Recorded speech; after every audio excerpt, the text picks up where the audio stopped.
2025. Let's see what sort of adventures that it has in store. And pace cars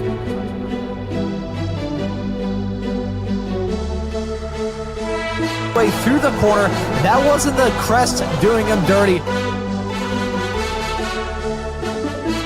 There right off the beginning is something you probably want to monopolize on right away, honestly, in a rain race.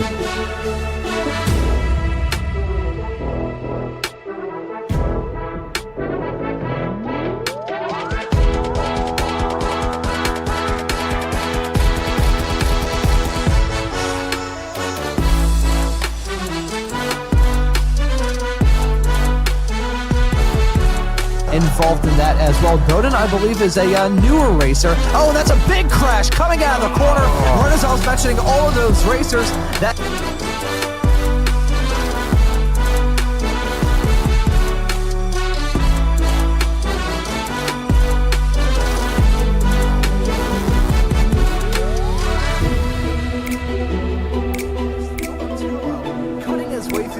we saw him have that off-track moment not terribly long ago, and he has come back from a...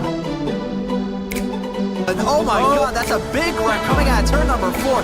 Multiple cars around. A little bit of contact going to Chris Montgomery as well. I saw that car kind of jerk around a little bit through that corner, but you can see Montgomery maybe got to size up a move on Coliseo, as Coliseo may try and get a move on.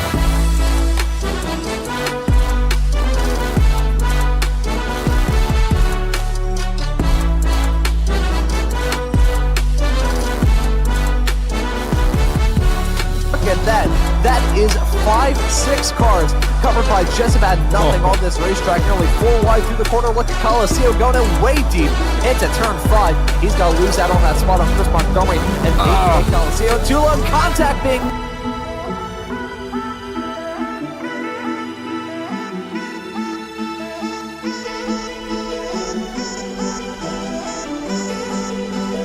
Weekly Formula Vee Weekend Warriors crash 'em up wreckfest at the checkered flag. May God have mercy on both Josh and I's graphics cards, because the event does.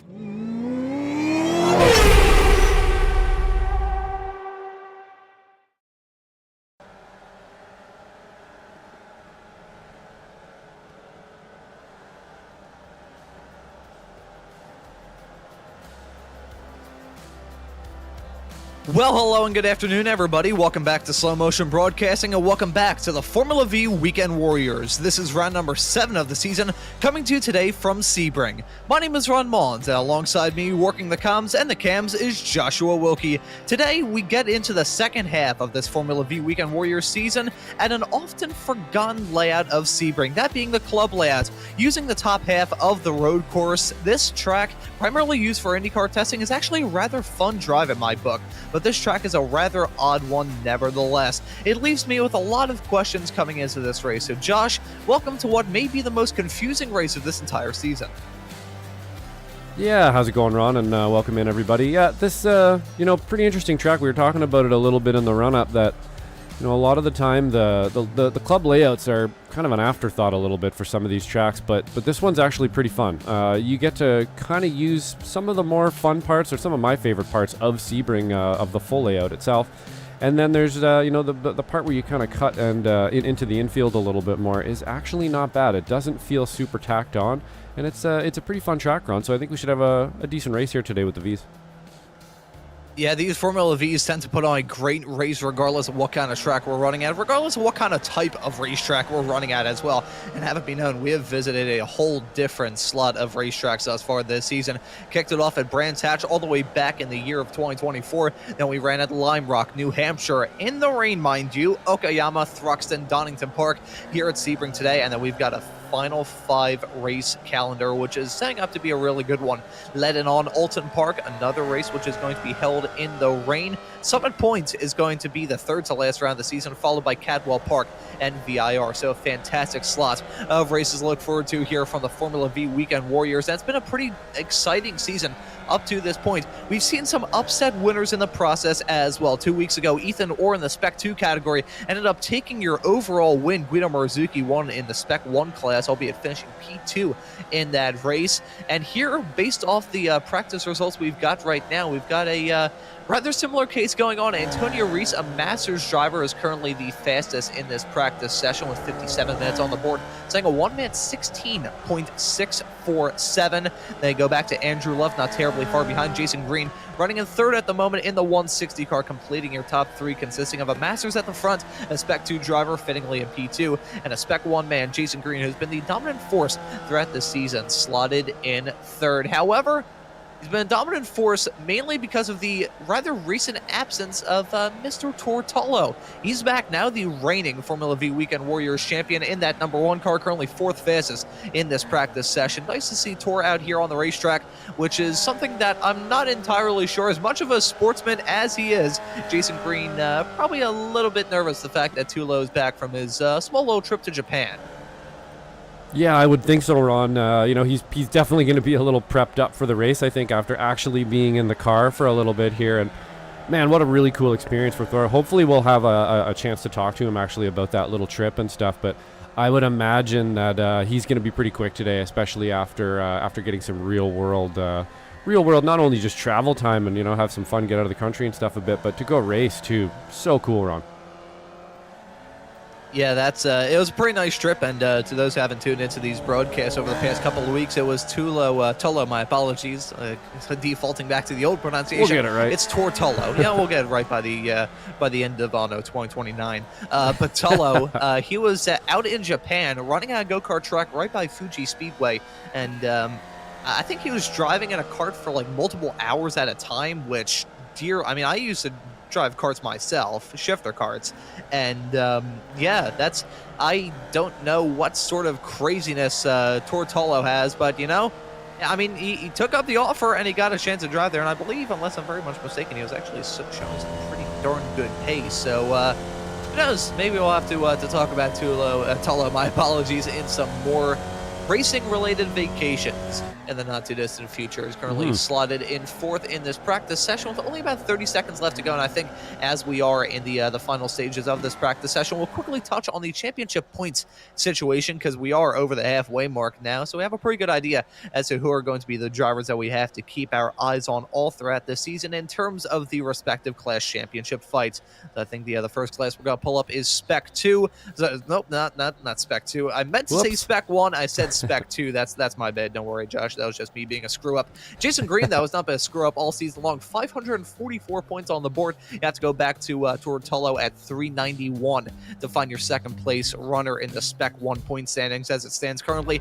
He's just a tick over Nate Coliseo, rounding out your top 3, Guido Marzuki and Suleiman Khan, rounding out your top 5 in the Spec 1 category. I will say, though, these drivers have some drops at their disposal, so that doesn't tell the full story of what is going to be a really close championship fight here from the Formula V's. Now move on now to Spec 2.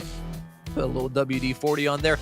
Damn you! Spec 1 point stuck up there. Okay, here we go. Spec 2. Michelle Lynn in her Spec 2 comeback after spending one season last season in the Spec 1 category. The 2-time Spec 2 champion and Formula Vee Weekend Warriors admin is back in Spec 2 and proving herself to be a worthy adversary in that class. She's currently leading the championship, and right behind it's a really close championship battle. I mean, hell, they're tied with Travis Rowe and Dan Zazinski, tied at 337 points. You only have to go 3 back to find Michael Lattarulo, who is a sponsor of today's broadcast. More on that in a couple of moments' time. Jeffrey Beck will round out your top 5 in the Spec 2 category. And we're going to move on to Masters now. It's been a rather dominant tale for, this man's been dominant in every single Weekend Warriors series thus far this season. It's Jorg Mani leading the championship right now. Holy cow, these look a little bit shaky. A bit of an overlay issue at the moment here. Yeah, we'll try to fix that, but see if we can't push through it here. I'm going to do a reload here quickly of the overlay system, Ron. We'll see if we can't get it working good, but let's see if we can't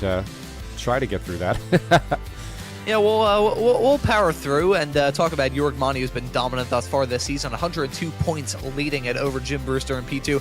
Nick Tullo running out your top 3. Antonio Reese in 4th. And Alan DeGassis running out your top 5 in the Formula Vee Weekend Warriors Masters category. Well, with all that taken care of, we can get rid of the McDonald's subtle advertising there and talk about this qualifying session that we have coming up, because I say coming up, we're already in this qualifying session, and with a track as short as this, I think we may have a little bit of little bit of I'm trying to think of the best way to describe it, a little bit of lull time in this session to anyone who's tuned into this series before and has maybe forgot about the qualifying format. 10 minutes for these drivers with 4 laps at their disposal. Both 1 minute 16 lap times. That's going to be a short ride for sure. So, Josh, I think I'll let you take care of the graphics right now. And I will say, just to kind of lower the tone in an odd way. I mean, anyone who's tuned into a broadcast I'm a part of knows that I'm very much so a goofball. I think the last SMB broadcast I did, I said something to the effect of the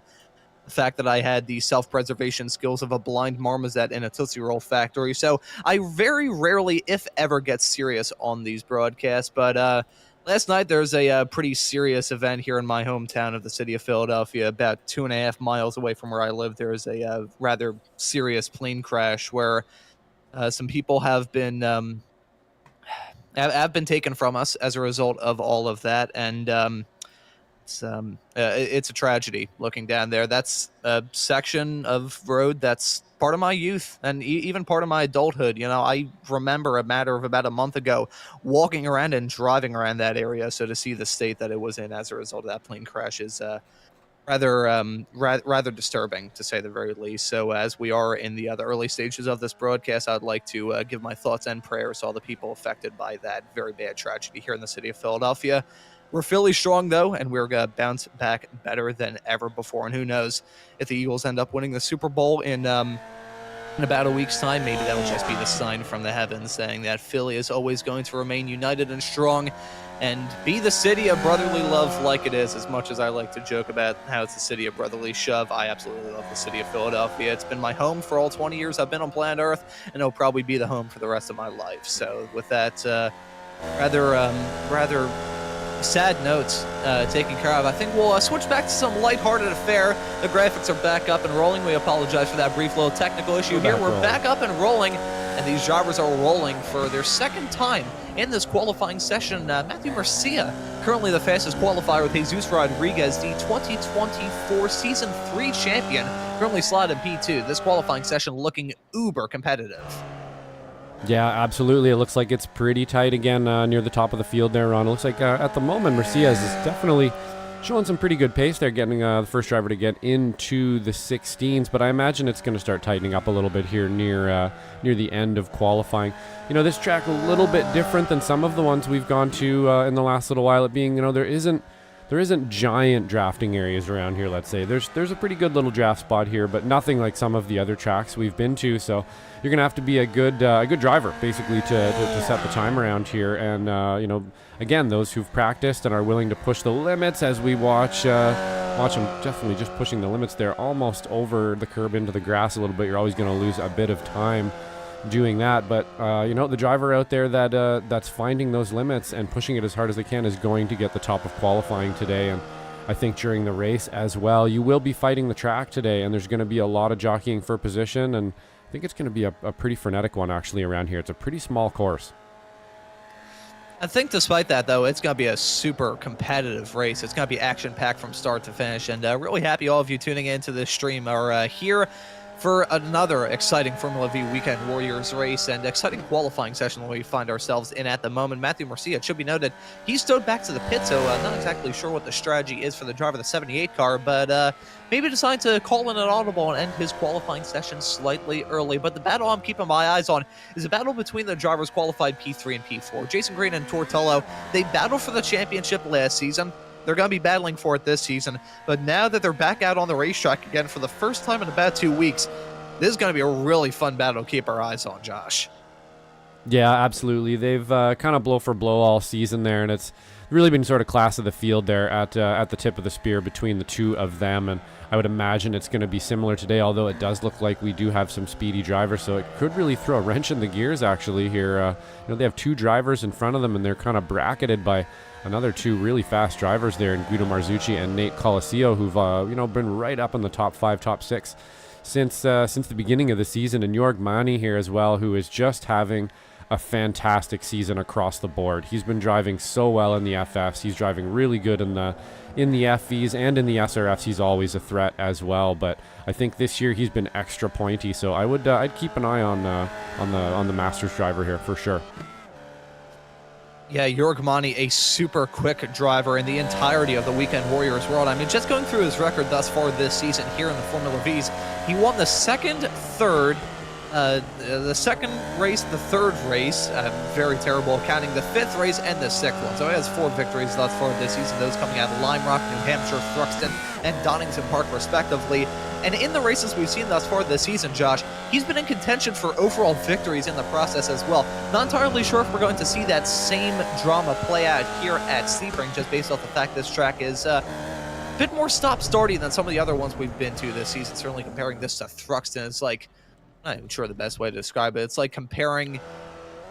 Oh, boy, that's Russ Telker saving me out of what was going to be me cooking my brains trying to come up with an absolutely terrible analogy. But comparing Thruxton, that long, flat-out, old-school UK track, to this one here at Sebring, which is a bit more stop-starty, bumpy as well. That's part of the reason why IndyCar uses it as testing. They test their street circuits suspension settings around this track whenever IndyCar runs here for some testing. So it's a very, very bumpy track. So comparing Thruxton and Sebring Club Layout is like comparing a brand new tire fitted onto like a brand new Ferrari versus like the wooden wheel on an oxen cart. And that's not saying it's a bad thing for either of those tracks. They're both lovely. I love driving around them, but it may be an odd analogy. Not the first time I've done that on the air. Certainly won't be the last either. But anyways, saving myself from that, we still got this qualifying session underway with about a minute and a half left to go in this session. I believe most of the drivers up towards the front have set their final times. However, Jason Green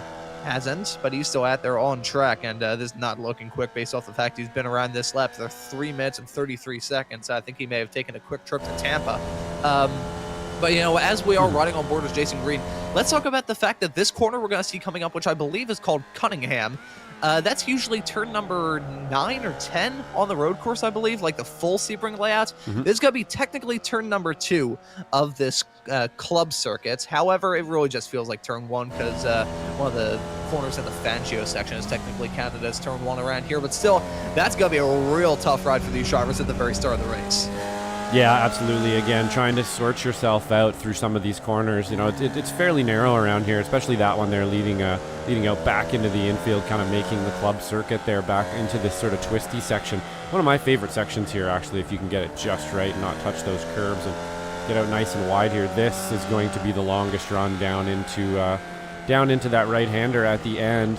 And I think we're going to see a lot of 3 wide, 2 wide, 4 wide. Who knows how wide we're going to get into this corner, but it's going to be happening lap after lap after lap after lap, I think. And being able to manage yourself through there is going to be key for sure, Ron.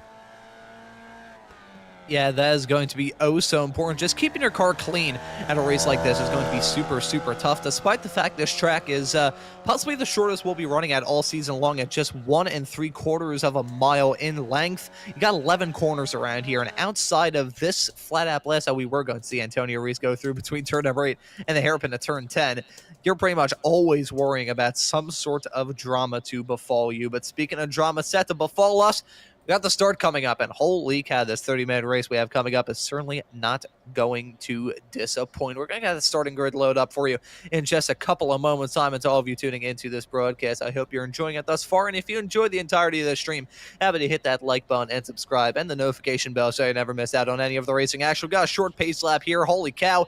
Matthew Murcia going to be starting this race on the pole. Jesus Rodriguez will join him on the front row. Jason Green in third.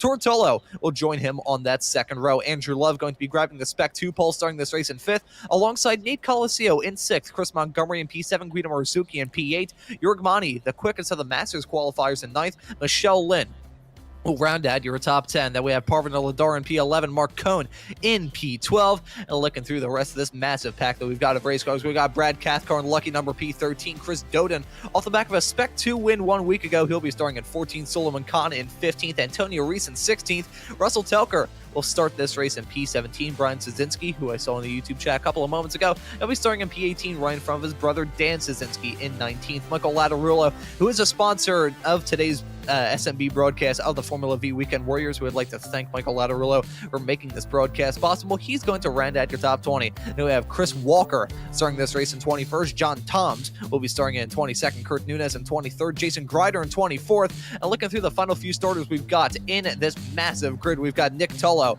Daniel Salmon in 26th, Wayne Buttermore in 27th, Travis Rail in P28, Sander Verbruge in 29th, Donnie Isley in 30th, Scott Browler will start this race in 31st, and Michael Katnich now round out your 32-car grid here from the Formula Vee Weekend Warriors. Holy cow, we were able to get through all that before they grabbed the green, which is coming up in a couple of moments' time. Thank you very much, Josh. I think I needed that. Well done, sir. May need some cough drops at the end of this broadcast as well. I say that as I already have one in my mouth, but this is going to be a good one, folks. We've got 30 minutes of racing action, a whole lot of laps to talk about. We've got 31 starters set to grab the green in a couple of moments' time. Tucker all right back to the pits, but the green flag is out, and the drivers are on their way. And it's a very good start for Matthew Marcia and the number 78 car. He's going to be leading them comfortably into turn number 1. Jason Green trying to get some moves done on Rodriguez, as Tortolo going to try and get something done on Jesus Rodriguez as well. Green gang hung out to dry, though, around turn number 3. He's now withstanding a whole lot of challenge from the likes of Andrew Love, Chris Montgomery, and Guido Marzuki right behind. Look at that. Marzuki and Montgomery side by side hang their way through Tower Bend, but they make it through clean. I think most of the field has made it through the first half of this first lap clean, and right as I say that, upside down and tumbling, coming out turn number 5. That was a big one for sure, Ron. We got somebody upside down on their lid, bouncing around like a beach ball there in the middle of the track. I'm not exactly sure what happened, but we will definitely catch up to that. We've had our first lap schmozzle there, unfortunately, and it was kind of bound to happen, and there it is. Oh, we got a spinner in the background as well. Looks like it was just self-induced, though, so the rest of the drivers are continuing on here, and it looks like we have a pretty big train of V's here, Ron. Big train of Formula V's that can hit about 105 miles an hour with the wind at their backs, being dropped off a cliff. But looking at these drivers, about to complete the first lap of this race, it's going to be Marcia in the lead, but Jesus Rodriguez going to try and get a move done side by side through the braking zone into Cunningham of turn number 2. And let's see who's going to back out of this. Is it going to be Marcia on the outside? It's going to be Marcia on the outside, backing out as Rodriguez gets that move done. Tortola now going to try and size up a move as well. They are side by side, nearly on corner exit, and through Collier Bend of 3 into 4 and 5 of Tower Bend. And it looks like Tolo going to hold off for now. Tortolo, I mean, he's a reigning Formula Vee Weekend Warriors champion, so he is a very quick driver, but he's also one that could definitely break his elbows at when the case suits him, and considering he's had a 2-week vacation here from the FVs, I'm sure he wants to return with a victory. Yeah, absolutely. I think, he's had a little bit of time he's had a week off, he had a little bit of time to think about stuff. He's actually been in a car, had a good travel, maybe, some good meals and stuff overseas and stuff, and now he's back at the Weekend Warriors here, and hopefully he's going to be able to keep this position here as he's looking forward into probably the best passing zone here. Jesus Rodriguez is going to be holding on to that position, and as long as he can kind of bide his time right here, and like we were saying in the run-up, I don't think that the draft is going to be super, super powerful here. So you're just going to have to kind of bide your time and make sure that you can fight this track till the end and not get caught up with somebody, Ron. There's going to be a lot of 2 wide and 3 wide, and just trying to make good decisions. And here we go. We got 2x2 pack at the front of this field. Marcia and Rodriguez side by side with Tolo and Green side by side as well. Nate Coliseo running in 8th in the Chiquita Banana car, hoping that he drops a banana peel in front of these drivers. They slip off the track and he can just slip through into the race lead. He's already had checkered flag thus far this season, that coming out of Lime Rock for round number 2. It's been a little while since he's gone into victory lane in that number 8 car, but he's a very quick driver to be sure. And let's see how things shake out in this race. It's still Marcia leading over Rodriguez in P2. We have Jason Green running out your podium in 3rd. We have Sander Verbruge being marked as the leader, but I think he just defied the laws of physics and maybe burned around the track on about Mach 5, so we apologize for that there. But Verbruge in the 433 car started this race a little bit farther towards the back. He's now running down in 17th. Already a couple of retirements thus far, but still a decent chunk of this field left out there on the track, which, considering the tight confines of Sebring, doubly so in a Formula Vee pack like this, it's a little bit surprising in my book, Josh. Yeah, absolutely, Ron. It's been pretty clean so far, which actually reminds me we should probably try to catch up and see what the heck happened there at the beginning here. Let's see if we can't roll a couple replays back and see if we can't find out. Looks like maybe we're going to get a view of it. So Cathcart loses it in front. And it looks like, God! My goodness, that was a big one. I believe that was Brian Straczynski that had a just massive impact there. Let's see if we can't get a better look from Brian's view here. And I think we're going to have Brad Cathcart just kind of losing the rear end on the curb. clips him, and then into the wall as hard as you could possibly do it right there, and collecting some other cars in the process, unfortunately. So that was a massive crash for Brian Jasinski. And that, I believe, who just took that sledgehammer hit into the side of Szynski's car was John Toms in the 277 cars for the Canadian, starting this race upside down. So that was a hellacious collision involving the both of them. Shows you how in these races, with a pack as close as it is, you can have one car go off, and that just snowballs into an absolute cacophony of chaos. But here we go at the front of the field, still battling hard. Tortolo now holding on to the final podium spot. Murcia and Rodriguez, they're still going to be battling tooth and nail. Gotta say, though, well done to Matthew Murcia, the fact he's withstood the challenge thus far in this race. I can't remember the last time we saw him in the series. I feel like it's been a little while, Josh, since we saw Murcia in the number 78 car make his appearance here in the Formula Vee Weekend Warriors, but certainly making the most of it as he leads at the start of lap 5. Yeah, absolutely. To be honest, we haven't really spoken too much about him, but he's out there just leading. Sometimes that's the best thing to do. You know, it's almost flying under the radar, but leading the race just in pretty commanding fashion here through qualifying and now as well during the race. Nobody seems to be able to touch him here, and nobody's even really trying to pass him yet. So I'm wondering, you know, are these drivers behind him just kind of biding their time? They clearly know he's got the pace, and you know, honestly, if I was one of these drivers behind Matthew right now, I would probably be doing the same thing. I know he's got the pace. I'm going to sort of use him as the carrot on the stick. Try to keep him as close as I can till the end of the race, and then maybe if you're lucky, he has a little mistake or you can monopolize on something and you can get that win off of him. But I think for now, it's probably just a good idea just to follow Matthew and sort of follow his lead, maybe find a trick or two that he's found out there. Yeah, follow the Pied Piper and see how he got there so you can become the Pied Piper of your own. So let's see what these drivers are going to do between now and the checkered flag. So a whole lot of time left to go in this race. A tick under 24 minutes left on the clock, but it's been a hectic 6.5 to kick this 30-minute long race off. Murcia still leading over Rodriguez. Tolo right at your podium in third. Looking at some of the other classes, Jorg Mani has gone off to a miserable start as he finds himself well down the running order, as Antonio Reese currently leading in the Masters category. Andrew Love, who mind you just set the nearly a couple of moments for a few moments had the fastest lap of the race before Guido Marzuki right behind pipped him by 1,000th of a second. Holy cow, these drivers are close, but Andrew Love currently leading it in the Spec 2 category as it stands at the moment. I gotta say as well, Josh, you know, you're a former Spec 2 driver in the Formula Ford and Spec Racer Ford Weekend Warriors, which, by the way, you can catch every single Sunday here exclusively on Slow Motion Broadcasting. But Spec 2 has been incredible to follow all throughout this season. You had Andrew Love kicking it off with a 3-race winning streak, but in the 3 races that have followed, you had Ethan Orr winning it in the 4th race of the season in Okayama. Then he won not just his class, but won the race overall at Thruxton the week after that, with Chris Doden taking the checkered flag at Donington Park 1 week ago. So this Spec 2 class has been incredible to follow, and it really shows that in a class like that, being consistent is probably the name of the game, because I went through the winners. Michelle Lynn isn't one of them, but she still finds herself in the championship lead in that category.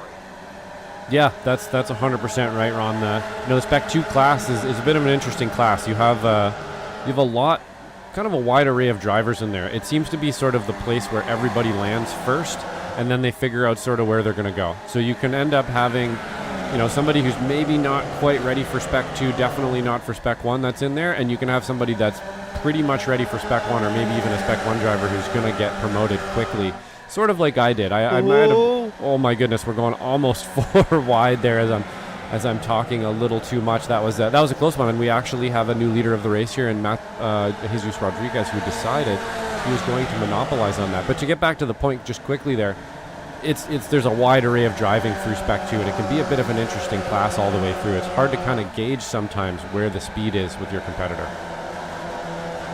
Don't worry about that, Josh. That happens to the best of us. It's all good. I remember one time, I think I was invoking a little bit of Pennsylvania-like coal miner phraseology right as a car smacked into a bridge at Road Atlanta. So, believe me, been there, done that. But here was that battling for the lead that allowed Jesus Rodriguez to slip in front of Matthew Murcia, and one driver who is incredibly bold and opportunistic in all this is Tortolo in that number 1 car, the reigning champion. Nearly made a 3 wide hang off into Tower Bend, but was not close enough to get that move done. So finds himself in third. Himself and Jason Green quite fittingly finding themselves covered by, what is that? That's like 0.3 of a second, 0.2 of a second. It's nothing either way, you know. it doesn't really matter at the end of the day. It's a couple of feet separating those cars, and maybe like 10 at most. But Tolo looking to try and build himself some sort of advantage over his main championship rival, as you've got Jesus Rodriguez and Matthew Marcia battling in front. I've mentioned in this broadcast already, as we see Jason Green and Tortolo side by side through Tower Bend of turn number 5, not close enough for him to get that move done, but he's got the good run on exit, heading down through turn number 6. This is the shortcut layout that makes the club layout the club layout. They're still side by side on corner exit. Holy cow, looks like there's finally got a single fly on heading off into turn number 8. But the point that I was going to raise in reference to Jesus Rodriguez running at the front of the field, and our entire time covering the Formula Vee Weekend Warriors, Josh, which here on SMB dates all the way back to a couple of races sporadically during season 3 of 2024. He's never really grabbed a victory. I think the only one that he's actually won the race at was Lebanon, I believe, last season, and that was a little bit fluky, if we're being honest, with the front four basically blowing apart and him just saying, alrighty, see ya, and blowing their doors off. But outside of that, the 2024 Season 3 champion yet to grab a victory in the entire time that this series has been broadcasted here on SMB, which is a little bit surprising, because considering the fact that he won that Season 3 championship in dominating fashion, a little bit surprising that we haven't seen that number 76 car go into victory lane yet. Yeah, absolutely it is. You know, it's definitely sort of down to the driving, I would think, there as well, Ron. It can get pretty aggressive out there. It really does show sort of how this series sort of lays out and how competitive it really is, actually. It's very difficult to get those wins. You have 4 or 5 people that can win every race around here.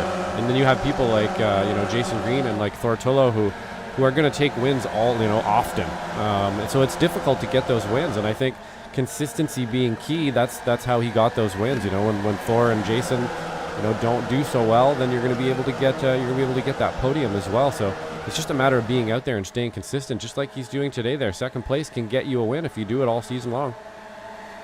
We got a good view of that photographer moving that camera right at a good time to get a shot of these cars heading off into turn number 10. I gotta say, some wonderful camera angles that we've got here on SMB. The best of the best, the creme de la creme. I don't know why whenever I say creme de la creme, I start thinking about some Danishes. But nevertheless, before I make myself hungry, let's get back on track and talk about the race. Now, with more than 10 minutes on the clock, more than 11 minutes now on the clock, as Rodriguez and Marcia are going to be battling hard tooth and nail for the race lead. And look at Tolo. He's going to get involved in this. I think he's sick and tired of slotted in third. He wants to build a cushion between himself and Jason Green and also just show that, hey, I may have had a couple of week break, but I am back and ready to win this title and go back-to-back here from the Formula Vee Weekend Warriors. And who knows? I think he has a really good shot to get it done unless Jason Green has anything to say about it. But Rodriguez still leading it as it stands at the moment. We got a 7-car battle at the front of this field. Actually, I say 7 cars. That's underselling it a little bit. We've got a 9-car battle at the front of this field. You've got Rodriguez, Marcia, Tolo, Green, Coliseo, Montgomery, Love, Morzuki, and Lynn, covered by 2.5 seconds. Only in the Formula Vee Weekend Warriors, Josh. Absolutely. I love seeing this every Saturday. It is awesome, and so many people can win this race. This whole line of cars, pretty much anybody could take it right here. You never know how it's going to go. I don't want to jinx it, so I'm not going to say it.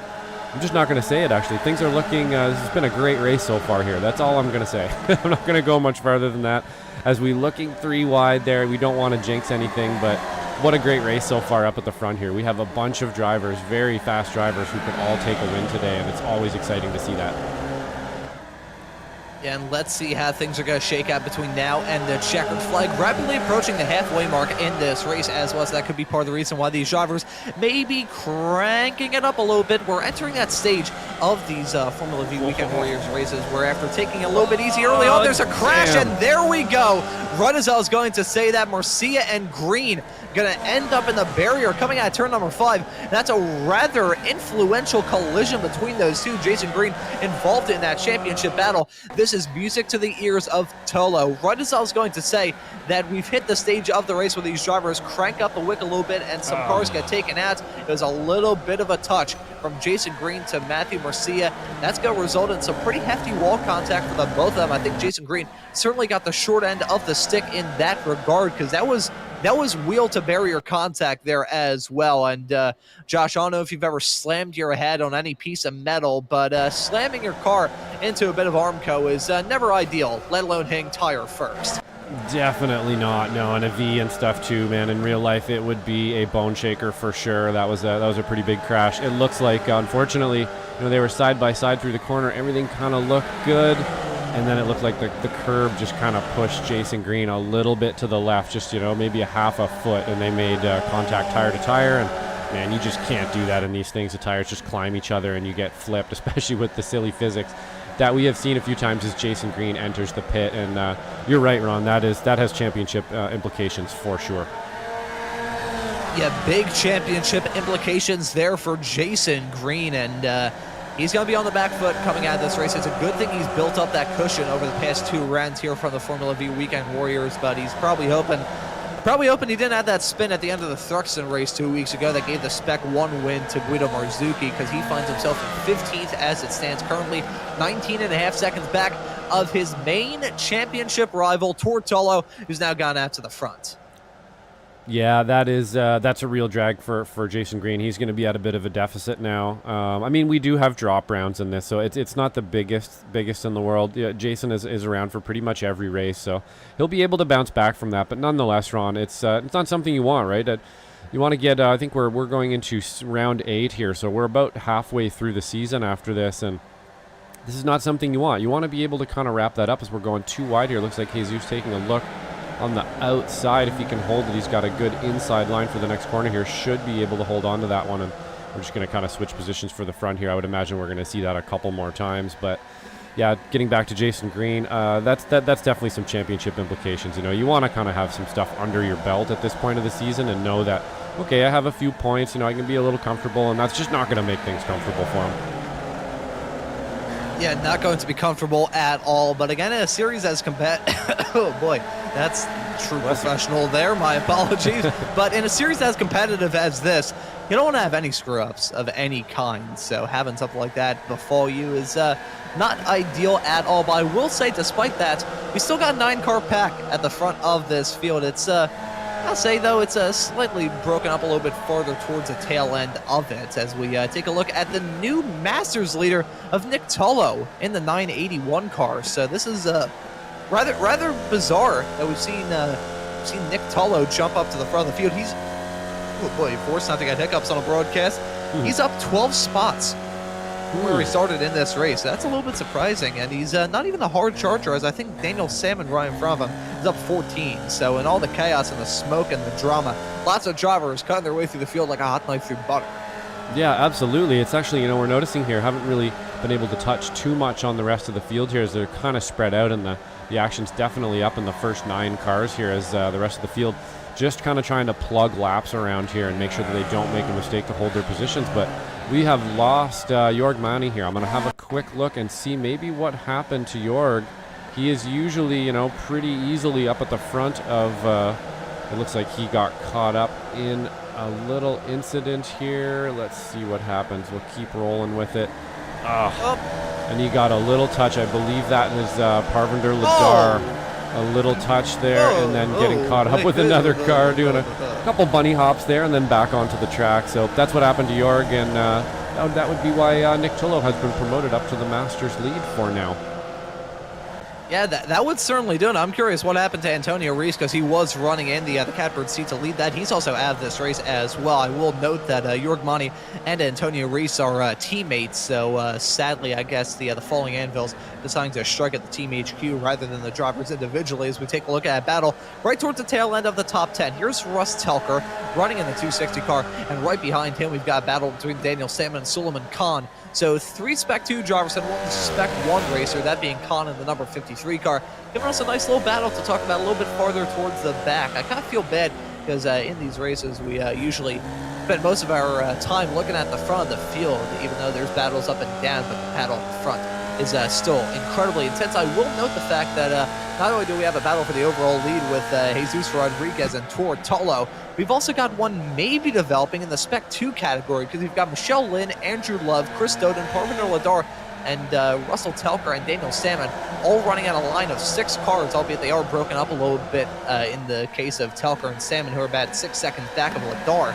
But still, the battle for the podium spots and the battle for the win in the Spec 2 category is going to be intense. Yeah, absolutely. The front of the field is giving us a ton of action today, Ron. It's we're probably going to stay up here for most of it, because there's 2 battles going on here. We have an S2 battle going on and an S1 battle going on, and it's all mixed up together, and they're all very close together. As we can see, cars just cutting shapes in front of us. They're trying to find some fresh track for those tires to lay down some grip on, and it's going to be very difficult here as we got a 3 wide, I believe, again, and we're fighting for the lead again here. Nate Coliseo making some moves. Yeah, Nate Cleo Coliseo, as I like to call him occasionally on these broadcasts. Certainly a lot quicker than Cleo as it stands at the moment, but he is wheeling and hitting those curbs like it won the iRacing Renault Clio. Here we go, side-by-side racing with himself, Tolo, and Rodriguez. Look at that descent from Coliseo. Look at the stamp and sending it. Puts his way up into P2. Not close enough to get the lead from Rodriguez, but Nate Coliseo, who won the race at Lime Rock, the second round of this championship, he wants to return to victory lane and kick off the second half of the season as best as he possibly can. Yeah, absolutely. That was pretty crazy there. It looked like Thor definitely getting on the clappers pretty hard, deciding to kind of back out of that one smartly, I think, and live to fight another day, as it's getting pretty pointy up near the front of the field here. It looks like they are, about 10 minutes left now, starting to want to lead the race here, starting to want to kind of show the people around you that you have the pace and that you're going to put your shoulders out if need be at this point in the race. And hopefully we can stay clean here, Ron, because we got 2 pretty cool battles going on between 5 S1 drivers and 3 or 4 S2 drivers here that could take a win today. Pretty awesome. Break out the box of popcorn, folks, because this is going to be a thrilling final 9 minutes of this Formula Vee Weekend Warriors race. We've got a massive pack of race cars at the front of the field, all of which are drivers thirsty for a win. Jesus Rodriguez, after having a really shoddy season 4 of 2024, he wants to come back strong. I don't think he's in championship contention, but he certainly wants to grab a victory this season, and he has a really good shot to do it here at Sebring. Nate Coliseo looking for his second checkered flag of this season. He is in the hunt in that number 8 Chiquita Banana car. Running right behind them in third is Tortolo, the perennial contender here for the Formula Vee Weekend Warriors, the reigning Spec 1 champion. He's been off for the past couple of weeks. He wants a return in style and a return to victory lane. Not his first win of the season, may not be the last. That would be exactly what the doctor orders. Chris Montgomery dropping back a little bit in the number 33 car. He's right in front of Guido Marzuki, who's right in front of your current Spec 2 leader of Michelle Lynn. Lynn, a fellow Philadelphian, in that 215 car, the 215 car to be a bit more precise. Always have to pronounce that correctly instead of the number. It's the area code. I know references from time to time, but Michelle Lynn, she's quick in this series. She's a 2-time Spec 2 champion from 2024. It's not from her entire time in the series. That's just from 2024. She is very quick, and in her Spec 2 comeback, she finds herself in the championship lead. Yet to get that 215 car into victory lane yet, but a victory in the Spec 2 category in this 7th round of the championship would be a brilliant way for her to kick off the second half, but she is not going to have it easy. You've got Andrew Love running in 7th right behind. Love has the most amount of victories thus far this season in the Spec 2 category at 3 out of 6, so he's been pretty quick thus far this season. Chris Doden off the back of his first Spec 2 checkered flag 1 week ago, so Michelle Lynn not out of the clear just yet. We've got a brilliant battle to talk about at the front of the field, now coming up to about 7 minutes left on the clock. Yeah, absolutely. Well said, Ron, for sure. Michelle is out there leading the race here. Really got my fingers crossed here. That's something, we've had so many falling anvils on Michelle in the last, for the beginning half of this season, and it looks like she has finally shaken that off. I'm just going to say it. I'm not going to pretend that there's a curse or anything on the words that I just said at all. I'm sure that she's going to finish the race perfectly fine here, but it's not going to be easy with Andrew Love behind her. I have raced Andrew Love more than a few times. I know he's out there waiting for an opportunity, and he's probably going to try to take that opportunity. Again, in these V's, it's not always best to be in the lead at the end as we're going 2 wide again, almost 3 wide, sorting each other out through, that's probably one of the better passing sections on the course there, Ron. I'm expecting to see some moves there on the last lap for sure. Yeah, that's definitely going to be a spot where these drivers go for some moves. I got a feeling, though, the The real point of contention is definitely going to be the hairpin at turn number 10, because holy cow, that's not only is it the heaviest braking zone around this lap, it's also the final real corner around the track before you grab the checkered flag. So I'm sure these racers are very much so looking at turn number 10, salivating at the possibility of getting a move done there, because at that point, you can't really respond if you're one of these competitors. So that's going to be a real good spot overtaking-wise, especially on the last lap. Yeah, we'll go on board here with Andrew Love just to kind of have a look at what it's like going into T10 here. And I mean, even right now, you're just sort of, he could take go for a pass there if he wanted to. He's got the run, he's got it, but he's waiting, he's biding his time.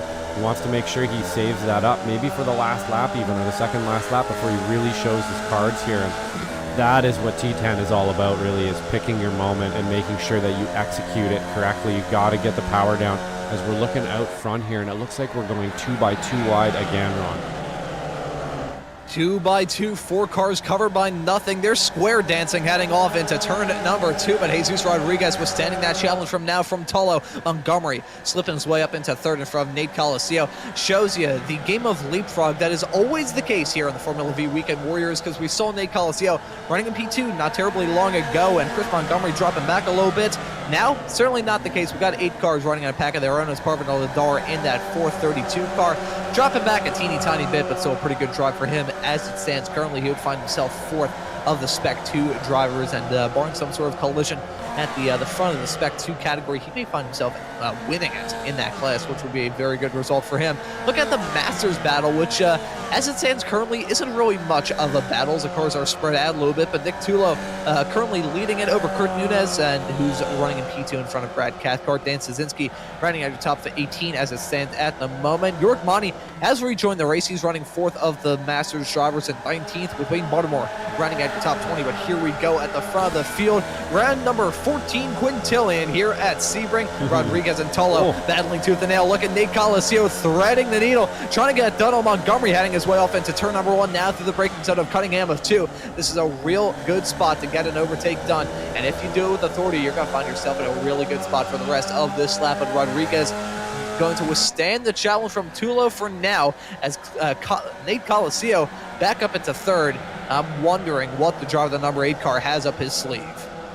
I would imagine he's got a few things up his sleeve at this stage, Ron, and I'm a little bit worried about Cunningham on the last lap. It's getting pretty spicy right around that part of the track every lap, and I have a feeling it's going to get even more spicy by the end there. It might get too spicy. Let's hope not for the Chiquita car here. We have had him be pretty pointy a few times, maybe a little too pointy a few times, this season. So hopefully we can keep it all clean here for the end of the race. And Jesus Rodriguez really holding out in the front here. Very impressed with his drive today. After we were mentioning he's had a few incidents throughout this season, and even last season, even though he was able to take a championship there a few seasons back. It's been a little rough for him recently, so it's good to see him back at the front again.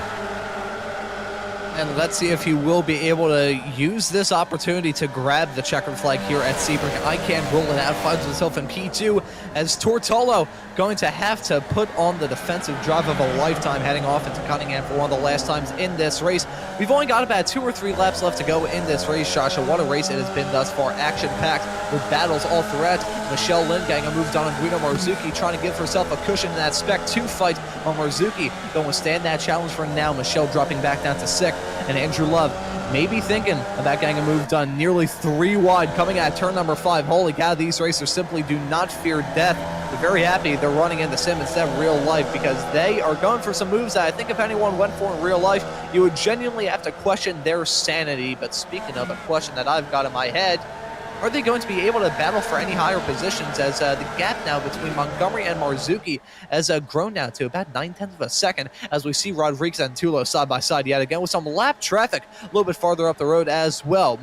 The plot thickens here, Josh. Yeah, I wonder if we're going to run into that lap traffic. I'm betting that we are, Ron, and let's hope that they just pull out to the side and let this in. It's going to be difficult, honestly, to let like 11 cars by you on this track without messing up some of the battles here, but hopefully it won't, as we're seeing 2 wide here in almost every corner around the track now. It is getting spicy out there for sure. Michelle Lynn taking some really good lines to stay in front of Andrew Love there. I was watching some of the lines she was taking and doing a really good job to stay in front and keep herself clean.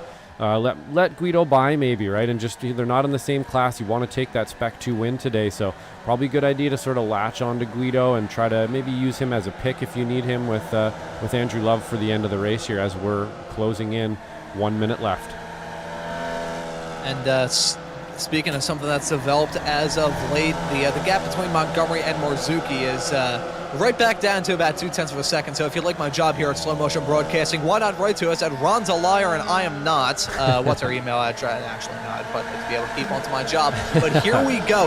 They're coming to the white flag this time by Josh. I gotta wonder what sort of chicanery we're gonna see at the end of this race. Rodriguez, he's gonna have a challenge from Tolo. Tolo not worrying about that extra lap. He wants to get it done and get it done now. But side-by-side racing, as much as they've been doing it in this race, there's only two ways it can end. It can either end clean or it can end badly. Nearly just ended badly for Colosseo coming out of the hairpin. He nearly just spun it off into the infield. They're coming to the checkered, though, so it's actually going to be the checkered flag in the air. And I believe, unless I'm very much mistaken, it is going to be a photo finish between these two. Tulo ends up winning it.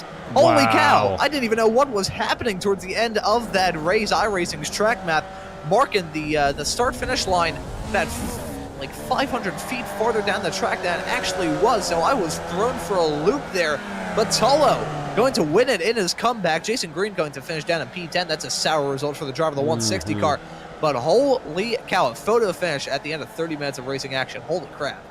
Yeah, that was a good one. You know, that's not the first time. This track always sneaks up on you at the end like that. The start-finish line is just kind of in an odd spot, and it's snuck up on me on a couple broadcasts now, but that one was real close, Ron. I'm going to see if I can't roll back just a little bit here and see if we can't catch a couple other drivers maybe who had also had some battles. See how Michelle Lynn finished here. I think it wasn't just close in the front here, too. It was pretty darn close for second, third, fourth, and fifth as well. Let's see if we can get a good chopper shot here of just how she finished off. We go, the SMB helicopter. There's the line, and holy cow, that was. Oh, not even sure how to call that. I don't know who was where. That was just a gaggle. That was. I'm trying to think of what would be the funniest animal terminology. And not just say animal. I think I just said aminal instead of animal. So. Oh boy, that's I always joke about having WD-40 on the graphics. I may need to have some WD-40 on my chin and my jaw because what in the world happened there?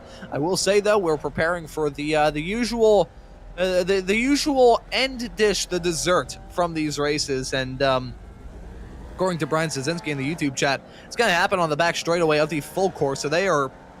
Looks like we're setting up for it here. Yeah, it looks like we're. I think that's what's going on here. I always hate to miss these when I don't get it right, but it looks to me like we are setting up something here. I believe. Yeah, it looks like we're all going to the back straight here. We're going to burn the cars down. I have a feeling that there's something at the end of that back straight, or we're just going to all plow into each other into a wall at the end. But either way, it's always a good one. Using a section of the course here that we didn't use today. One of my favorite parts of the course. I actually love this section. Yeah, that is a very fun part of the track. I feel like the TV cameras may be a little bit busted here. Let's we may need to switch to the slow motion broadcasting blimp. Club racing cameras on the full layout not working for us here, so we'll go to chopper, see if we can't see what's going on here. So we've got some people down at the end. What are we missing?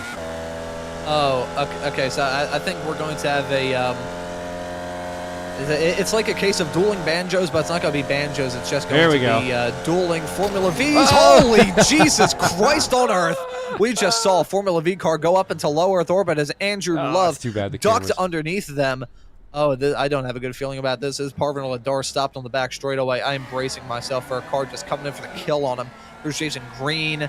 There's Nick Tullo, who I believe ended up winning in the Masters category when everything is said and done for him. Kurt Nunez ended up finishing on the podium, I believe, at Masters along with Tullo. So as we see the crowd and all of their beautiful VHSP quality enjoy this rather bizarre side. Oh dear, that's Jurgmani upside down. Oh, and someone else is upside down, like skating along the track. What in? Oh no! Oh my God, there's Salmon. Oh, and he's gonna ballpark it. Salmon What in that looked like a That one takes curling it. move. That one takes it, yeah. Formula V. That was a good one. I'll give it to him. That was a good one. He's skidding. I'm not Bravo. exactly sure how that happened, but I don't think I've ever seen a V skid on its roof quite so quickly and violently like that before. That was an interesting one for sure. So once again, not disappointing on the burn down at the end. Unfortunately, we don't really have the cameras for that section of the track here. Let's see if we can't get another quick look here. And we're still burning it down over here. Some very, very broken race cars, but probably time to get to the results here, Ron. What do you say? Yeah, definitely time to get to the results because occasionally my cameras will glitch. I'll get a view of the rather janky-looking spectators on iRacing, which unless you find Steve and Dale, Steve Myers and Dale Earnhardt Jr. around the track, the rest of the spectators, they kind of look like PS1 characters. Yeah, that's a good way to put rather. Genuinely, I feel like I've seen some iRacing spectators in like my worst nightmares. So that's. Sleep tight, America. Anyways, I think we'll get to the results here before I talk more about my sleep paralysis demons, which nothing would get me fired quicker. So let's get these results loaded up to save my happy hiney. There we go. Tortello going to grab the checkered flag here at Sebring. Jesus Rodriguez going to finish 0.006 of a second right behind him. Holy crap. You can get closer, but I don't think they could have gone closer if they tried a million times, because holy crap. Nate Colicio going to round out your overall podium in third. That's Chris Montgomery finishing in fourth. And Guido Marzuki will round out your overall top five in the top five in the Spec 1 category as well. Michelle Lynn going to grab our first Spec 2 checkered flag of the season, finishing in sixth overall. Andrew Love not terribly far behind in seventh. Second of the Spec 2 races. Chris Doda going to round out your Spec 2 podium in eighth. Third of the Spec 2 drivers, eighth overall. It always confuses me whenever I'm going through these results. Perfect Adar going to finish in ninth. Jason Green will round out your overall top 10. Daniel Salmon, who maybe have just stolen our hearts with that. They put like Vaseline on the roll hoop of that car. That was very strange. It looked like a slip and slide more than anything else. Suleiman Khan going to finish in P12. Jason Grider will round out top 13. Then we have Russ Elker in 14th. Nick Tullo winning it in the Masters category in P15. Doing so with the father-son duo grabbing the win in their respective classes in the process as well. Didn't even mention that until just now. Brad Cathcart going to finish right behind the Masters category in 16th. Kurt Nunez in P17. Dan Szynski will finish this race in P18. Then we have York Monty in 19th, Wayne Buttermore in 20th. Travis Rail ends up in 22nd. Sander Verbruge going to finish this race in the 22nd finishing spot, and then the rest of the drivers all got struck by a falling anvil at some point. That list includes, but is not limited to, Chris Walker, Matthew Murcia, John Toms, Antonio Reese, Michael Lattarulo, Mark Cohn, Brian Szynski, Donnie Isley, and I believe, unless I'm very much mistaken, Scott Brailer, Donnie Isley, and Michael Kaddish did not take the start of this race. But that will round out your results from this rather hectic day of racing action here from the Formula V's. And Josh, we got Michelle Lynn waiting in the interview waiting area. We want to have a chat with the Spec 2 winner here at Sebring. Yeah, absolutely. Michelle, what a great race today. You were able to keep it together the whole race. It looked like it wasn't easy either. There was all kinds of drivers around you and all kinds of things happening around you, and you were able to come out with the win. You held Andrew off till the end, and yeah, tell us how you felt out there. Okay, so first of all, I'm freaking out because I did not know I won until Andrew congratulated me at the end. I honestly didn't know what place I was in. I just had my head down the whole race. Was trying to keep up with the fast guys, but at the same time they were battling and like hitting brakes at a weird time, and it was not an easy race. But Andrew, myself, and Guido, like, we were cooperating. We knew that if we didn't stay in line and like keep our pace up, that everyone was going to close in. And I knew that Chris Dowden was closing in, and he's Spec 2. Andrew's obviously Spec 2. He had a little bit of a, I think maybe a mistake or something, and Guido and I were able to get by him. But like we weren't really fighting until like the last lap, and then Andrew was like, "Okay, good luck, everyone." And we're going down the long straight before the hairpin, and I know I'm going to hold the inside line to defend. And Guido was ahead of me, but then he moved over and he gave Andrew the frickin' Welcome to the club, Michelle. Come on, we live in Philly, man. We have planes crashing and shit. I give there's up. another one. I give up. That's okay, guys. Give up. But Andrew got a little bit of a run in Guido's draft, but then overbroke the hairpin, and that settled it. From there, I was okay. But like, I wasn't gonna fight too hard if Andrew had the speed on me. Like, Andrew is a great driver. I love racing with him. I love racing with Guido. Congrats to Andrew on the 2nd place. Congrats to Chris on 3rd place. Thor's back on top. Surprise, surprise. And where did Jason finish? Oh, I think it was around 15th or so. I think maybe in the end he made some places 10th. up, so around 10th. Yeah, he top 10. So a top 10 finish. I worked all week on this setup, and I share my setup with a couple of people: Jason Green, Mark Cohn, and Jason Grider. We're all running the same setup, and it was good. But it's a crazy track. There's not a lot of room to pass. There's not a lot of places you can pass and actually not lose all your speed and all your momentum. And I realize I'm rambling right now. I'm sorry. I'm going to be quiet. No, that's fine. That's fine. We love to hear I'm it. Yes. excited. I raced on this track, I believe it was last season in the FFs in the rain, and I found it to be one of the better club layouts. It's not, doesn't feel super tacked on. And maybe it's just because I love Sebring, but it was a pretty good club track, I think. And I believe you're right there about Andrew Love as well. It looked like he was kind of biding his time with you a little bit. He was. And just being very, very respectful of all the drivers around him, which just creates a great race. For the viewer here, we were watching the front and all the drivers race in a pack of about 9 cars almost the whole race, and just cutting shapes around each other. And it's great when that happens and we don't make a bunch of contact. Too bad that we lost Jason, but you were able to hold in till the end and get the win there, Michelle. Is there anybody you'd like to thank? Actually, I want to thank Andrew and Guido for being like really good running mates today. It made the race a lot more doable, I guess. Yeah, totally. I didn't have to worry about getting run into, and we could just concentrate on pace. So that makes a big difference. I have to thank Stevie, of course. Thank you to Jim. Jim couldn't make it today. He had an event this weekend. But as always, shout out to Jim and everyone involved, and of course Michael Latarolo for sponsoring today's race. Awesome. I think that's it. Yeah, big thanks definitely for our sponsors, and definitely for the drivers out there too, and Guido and stuff, keeping it nice and clean today. And congratulations for the win, Michelle. We will see you next week. All right, thanks a lot. See you guys. Bye-bye.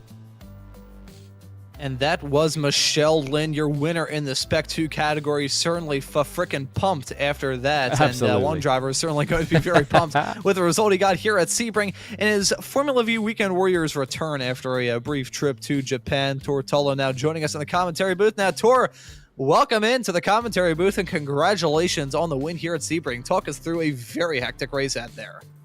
Oh, well, thank you so much, Ron. Honestly, I was dreading this week so much because I despise Sebring. But it was, it was a lovely race. Jesus, Jason, Nate, we were all driving really tough, but really fairly. And yeah, just got really lucky there at the end with that one move. And yeah, I'm happy to be back. And happy to have you back here on these broadcasts. And we have talked about a little bit the trip to Japan, the karting trip that you went on. I'm sure you've been asked about this like 14 bajillion times. So we'll take up the opportunity and make it 14 bajillion and one, and give you the floor to kind of talk about that trip. I saw when you announced it in the Formula Vee Weekend Warriors, and I shared my own karting misadventures myself, and wish you to have the most amount of Advil at your disposal. So you want to talk the viewers through the trip and part of the reason why you've been absent as of late. Oh yeah, sure thing. So a while back, I'm not going to name him, but a guy who lives in Japan approached me with the opportunity to drive a Praga Rotax kart in Japan, and it was really the last minute, but I just jumped on the opportunity, and I was lucky enough to join the Rotax Max test days, Japan test days. And yeah, it was 2 days, over 200 laps, and I feel really fortunate and lucky to be able to have done it. But yeah, my body's still sore, but it was a great bit of fun. I gotta say, honestly, just sharing a little bit of a story from my karting days. The only like endurance race I ever did was something called the Lehigh Valley 500 at this place called Lehigh Valley Grand Prix up in Allentown, Pennsylvania, and it's a 500 lap indoor kart race. And by the end of it, I think the next day, I was walking around like someone who was a victim of like a Greyhound bus overturning. So can't even imagine how rough it was in those cars, which are those karts that are a hell of a lot quicker than the ones that I was driving indoors. But those road taxes are always nice, and they sound fantastic as well. I always love the roar of a two-stroke kart motor. But looking forward to the rest of this Formula V Weekend Warriors season. The next time we'll be seeing this series is in 1 week's time at Lebanon. So what are your thoughts heading into that race in 1 week's time? It's another circuit that I've never been very strong at, so I'm gonna kind of quell expectations, and I'm hoping for a podium. But hey, I'm just hoping to keep the championship hopes alive and go back to back. Yeah, that'd be pretty awesome if you're able to do that. And I gotta say, I think you have a really good shot to do it here at Tora. But thank you very much for joining us in the commentary booth and sharing the story of the trip to Japan as well, along with your insight about this race here at Sebring. And before we let you go and celebrate this return victory here in the Spec 1 category, is there anyone you want to give a thanks to or shout out? I want to thank my team, Brabham Motorsport, and I want to give a big shout out to my dad for winning Masters. And I think we're the first father-son duo to win our classes in Weekend Warriors history. I think that's pretty awesome. Yeah, I think you might be. Yeah, the Isleys almost got it, I think, but I think you guys did it. Awesome. Yeah. And thank you to Slow Motion Broadcasting for a great broadcast as usual. Oh, well, thank you very much. And just by the way, Tor, don't look back on the Spec Race Ford race last weekend. I'll just leave it at that. But Tor, thank you very much for joining us in the commentary booth, and congratulations on the win here at Sebring today. Thank you for joining us. Thank you so much.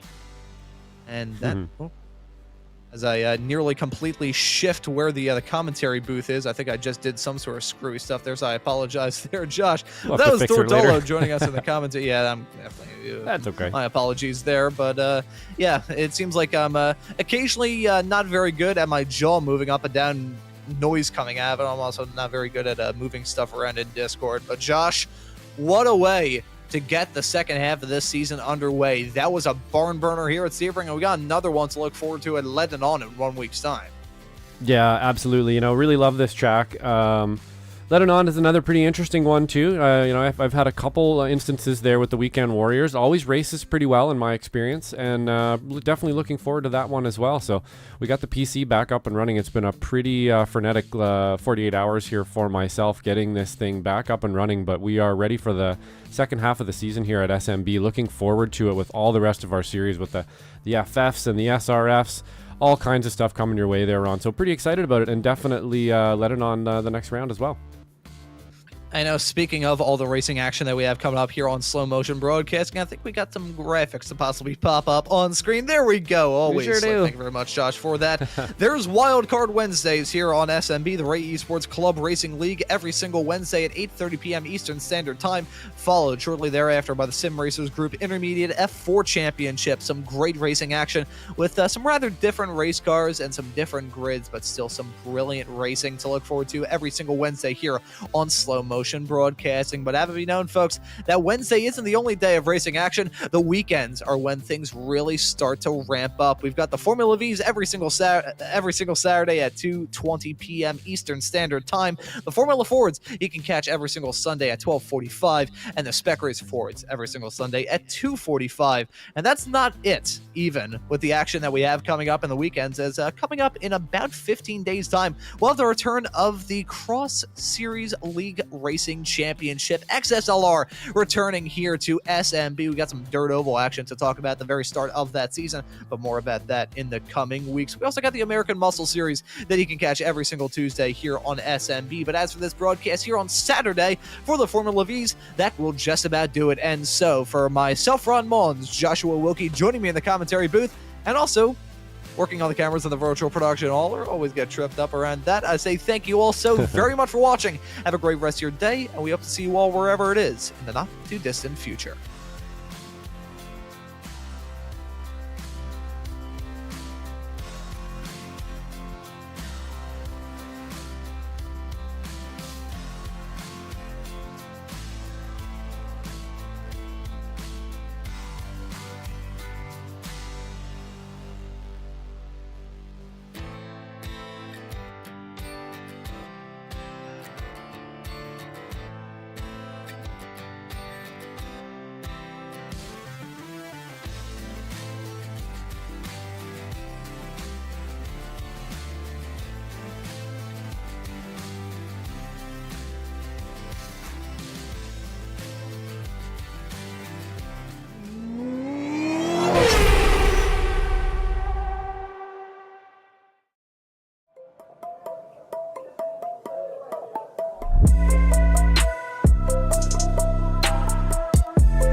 season 1 of 2025. Let's see what sort of adventures that it has in store. And pace cars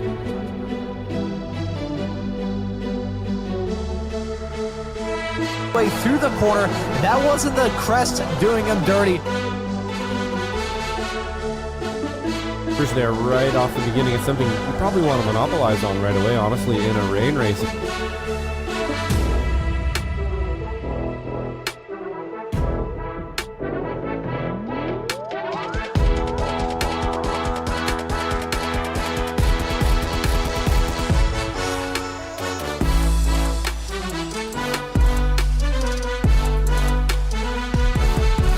Involved in that as well. Godin, I believe, is a newer racer. Oh, and that's a big crash coming out of the corner. Right as I was mentioning all of those racers, that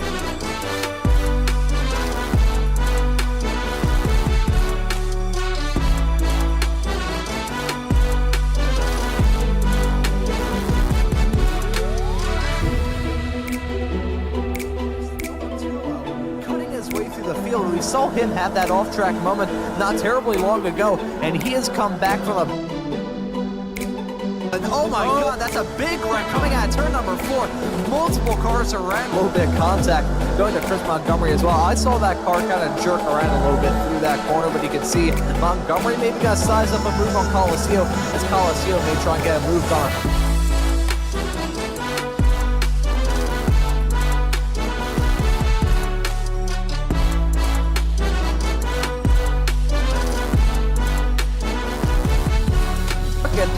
That is 5-6 cars covered by just about nothing on this racetrack. Nearly 4 wide through the corner. Look at Colacio going in way deep into turn 5. He's going to lose out on that spot on Chris Montgomery and maybe Colacio. Too low contact being...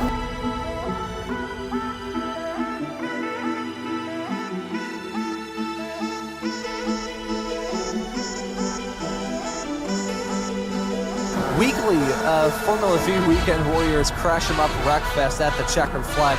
May God have mercy on both Josh and I's graphics cards because the event does.